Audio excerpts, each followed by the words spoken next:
On parle souvent du dépistage du cancer du sein, mais qu'en est-il de la prévention? Aujourd'hui, une femme sur 8 est touchée, alors qu'il y a encore quelques années, c'était une femme sur 10 ou sur 12. Pourquoi cette augmentation alors qu'on préconise le dépistage?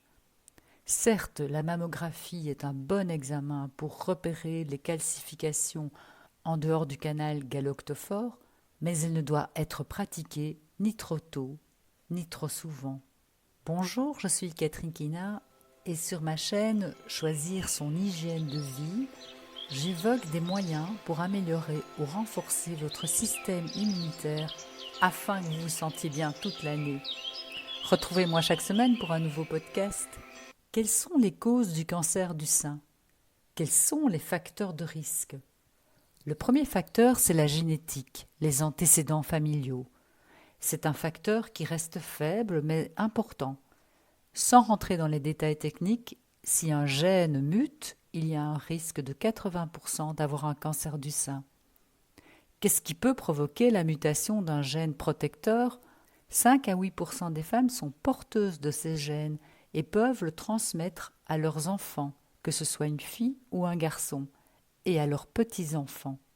Le deuxième facteur, c'est la taille et le poids de la femme. On vit aujourd'hui en surnutrition et en surpoids abondant, entre 5 à 10 kilos de trop, surtout en post-ménopause. Trop de glucides et d'alcool développent le tissu adipeux en abondance. L'indice de masse corporelle, l'IMC, est révélateur statistiquement, mais pas individuellement. En effet, une femme de grande taille qui fait beaucoup de sport a un IMC élevé alors que son tissu adipeux est correct. Il convient dès lors d'évaluer le développement excessif de ce tissu inerte qui s'exprime en cas de stress en produisant des messagers pro-inflammatoires et des hormones. Comment combattre le surpoids? En adoptant une alimentation équilibrée et de l'activité physique qui fait transpirer.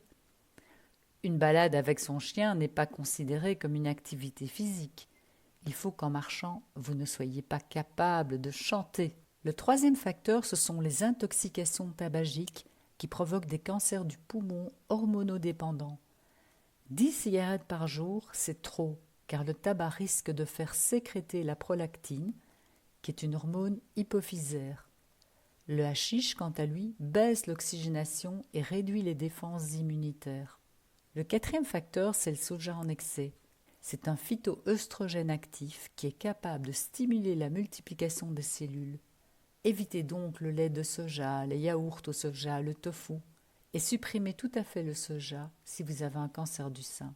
Le cinquième facteur, c'est l'alimentation.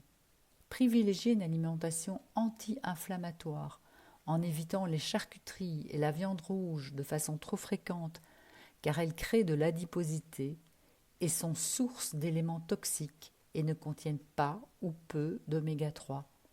Préférez les volailles et les petits poissons, comme les sardines. Mangez des fruits et des légumes. Supprimez les aliments ultra transformés qui apportent des substances cancérigènes. On sera plutôt avisé de consommer des produits laitiers avec modération, c'est-à-dire 1 à 2 portions par jour et pas forcément tous les jours. Et on sera plus avisé encore de choisir de la chèvre, de la brebis ou éventuellement des produits qui ont été travaillés traditionnellement et qui ont été affinés un petit peu plus longtemps, de 12 à 18 mois. L'excès de sucre, donc d'aliments glucidiques, agit comme un perturbateur endocrinien. On retrouve ce sucre dans les pâtes, le pain, les féculents qui contiennent de l'amidon. Et qu'est-ce que l'amidon finalement? Ce sont des molécules de glucose accrochées les unes aux autres. Savez-vous que la farine blanche contient 60% de glucose alors que les fruits n'en ont que 3%?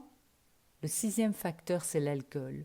L'alcool passe la barrière intestinale et va dans le foie.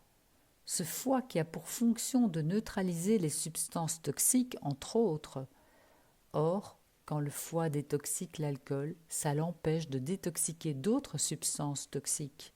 La consommation d'alcool doit être mesurée pour des raisons de toxicologie, pour des raisons d'équilibre hormonal, pour des raisons de métabolisme et pour des raisons de réduction du risque d'obésité. Le septième facteur, ce sont les hormones exogènes, qui sont des hormones à biomimétisme, c'est-à-dire qu'elles copient l'hormone naturelle. Ce sont donc des hormones étrangères, non reconnues par le corps humain. Où les trouve-t-on? Eh bien, la pilule contraceptive en contient, ainsi que les traitements hormonaux de la ménopause. Il y a d'autres moyens de se prémunir des troubles liés à la ménopause. Les femmes n'ont pas vraiment besoin de ces traitements qui sont source de cancer du sein. Le huitième facteur, c'est le stress, surtout s'il est chronique. Ce stress va stimuler les glandes surrénales qui fabriquent le cortisol et entraîner une réduction de l'immunité. En cas de stress, votre médecin va vous prescrire un des 3 médicaments que sont les anxiolytiques contre l'anxiété, les antidépresseurs contre la dépression et les somnifères pour le sommeil. Ces 3 types de médicaments sont proches les uns des autres et sont souvent des benzodiazépines. Il faut savoir que ces médicaments stimulent la fabrication de prolactine, laquelle crée au niveau des glandes mammaires des stimulations des canaux galactophores, au niveau des lobules, ce qui n'est pas nécessaire puisqu'il n'y a pas de grossesse en cours. Le 9e facteur, ce sont les médicaments du stress. Il faut tout faire pour gérer le stress sans médicaments, que ce soit par la méditation de pleine conscience, le yoga, le qigong, la rigolothérapie, la cohérence cardiaque ou le sport, l'activité physique qui en plus vous fera perdre du poids et vous fera transpirer.